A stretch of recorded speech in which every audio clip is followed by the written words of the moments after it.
importance, yeah. This will really come up in the next chapter, which maybe we will have a chance to get to here. Yes, Ron.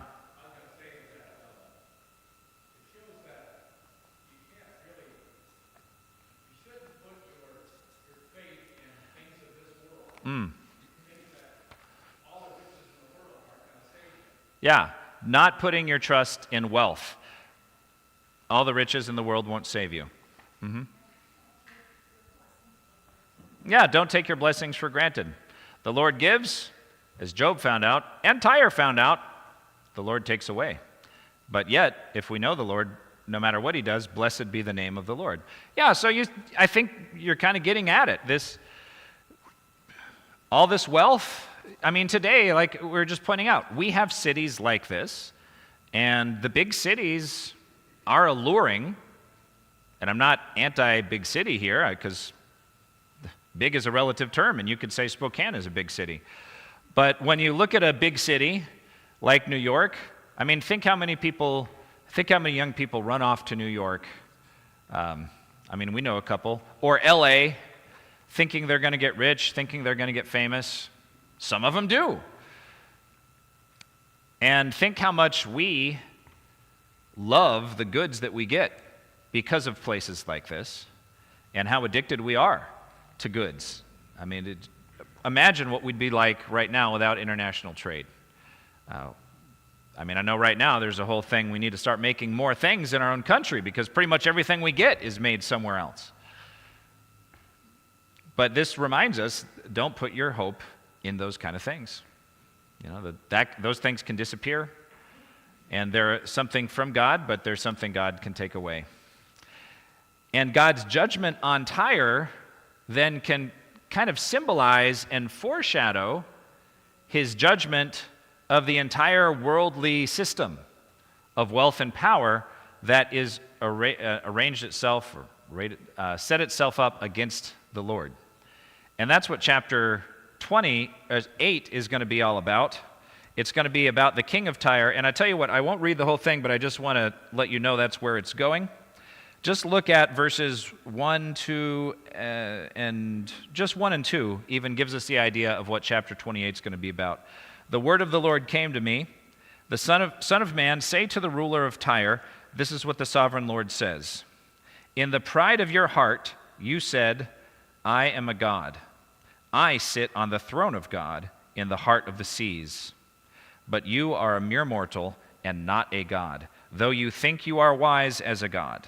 And it'll continue. And that's what we'll look at next week. But this chapter, I want to talk about the historical, what actually happened in history, because that's actually another somewhat controversial thing. There are people who will say this is an example of an unfulfilled prophecy, because Tyre was not destroyed. Well, it was destroyed, but I have a whole paragraph on it, so I'm not going to summarize what I already wrote. We will look at that. And then I also want to look at Revelation, because there's a fall of Babylon, whole chapter in Revelation, but what's interesting is the language sounds more like the fall of Tyre right here, where Babylon and Tyre, they're both major cities that can serve to represent the whole world.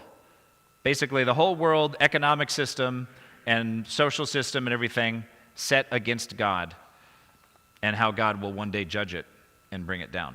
So let's first look at these paragraphs I wrote on page 2.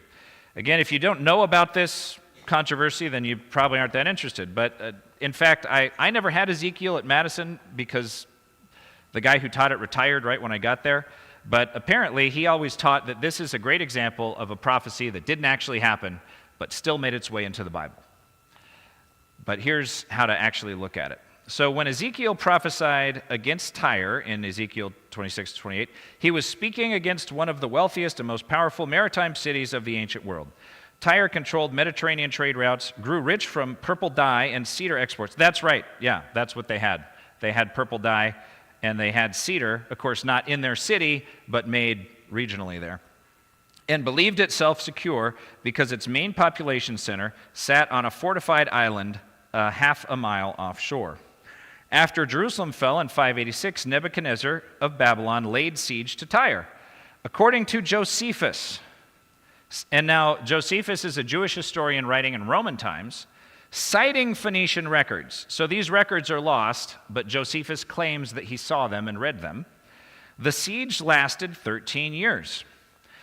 Babylon destroyed the mainland settlement, but never fully captured or plundered the island fortress.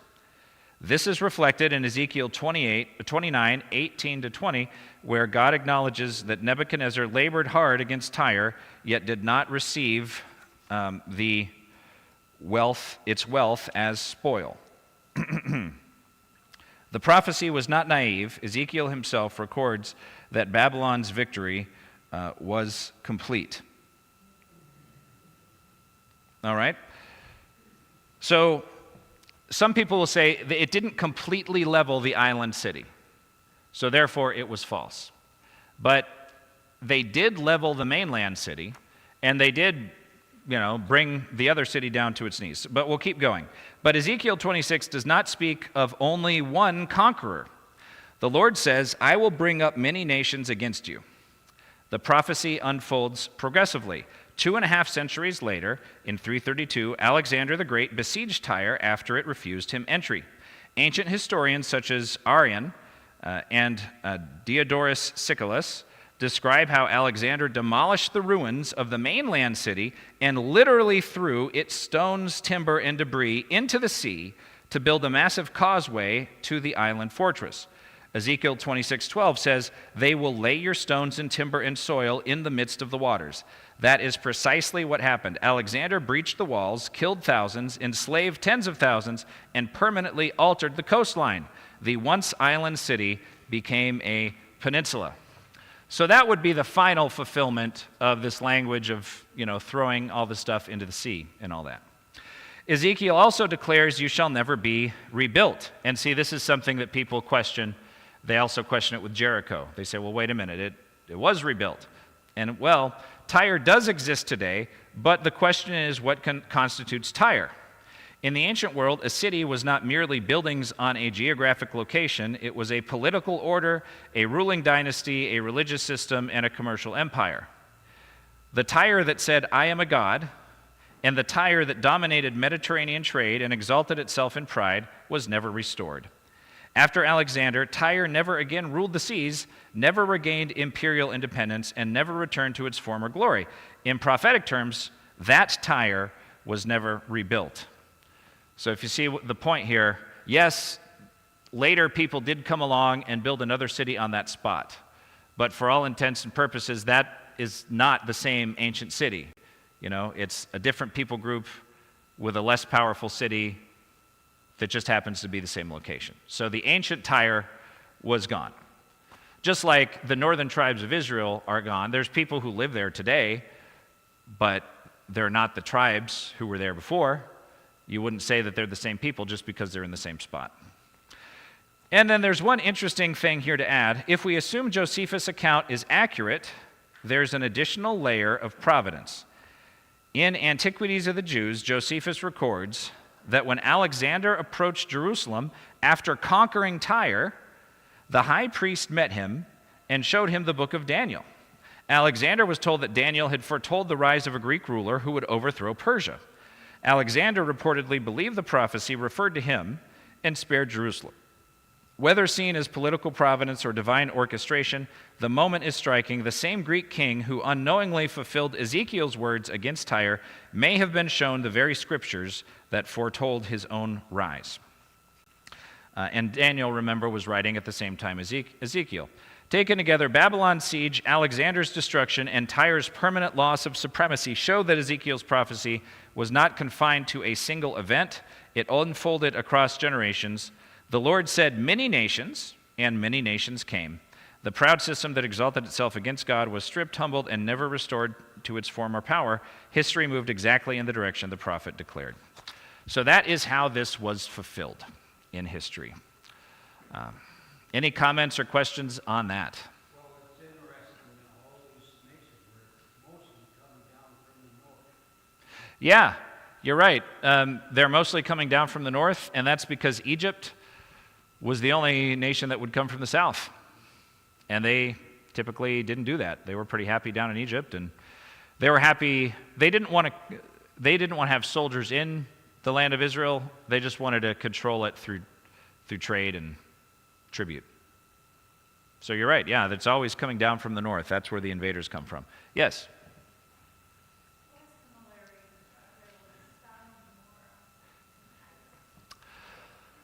Tyre was never known for being. Tyre was known for pride, but I don't think it was as wicked as Sodom and Gomorrah in, the mistreatment of visitors and raping people who wanted to sleep, to stay the night there and stuff like that. So I think Sodom and Gomorrah are kind of like the worst. However, we've seen where Ezekiel says, you're to Judah and Jerusalem, you're worse than Sodom and Gomorrah. I don't know. They had Tyre worshipped, Melkart, one of those. The root is MLK. But they worshipped a god whose name meant king. But they're not really, I don't know. They're never in Scripture mentioned as, doing particularly wicked acts, just being very prideful. Any other thoughts?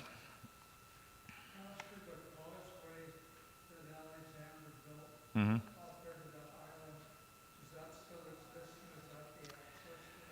Well, I've never been there, but I have looked at it on Google Earth, and yeah, it just looks like a little peninsula.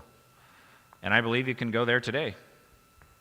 It's built up, and it's like land. The water was pretty shallow there at that causeway, so it wasn't that hard to do. Any other thoughts or comments? So again, kind of heavy historically, but it does typify God's judgment on this entire world, and so in that sense, it's a good reminder for us that this world is passing away. We live in a very wealthy time, even though it's a harder time financially than, but it's still, compared to world history and the rest of the world, we're still doing pretty good. And yet God says our days are numbered here too, and not to put our hope in that. And not just to put our hope in that, but not to love that more than we love the Lord. And not to love our wealth and our luxuries more than we love worshiping our God and serving Him. So we have a minute. Let's just look at Revelation 18. And we won't read the whole thing. But I thought it would be good to just make you aware of this chapter, because you see the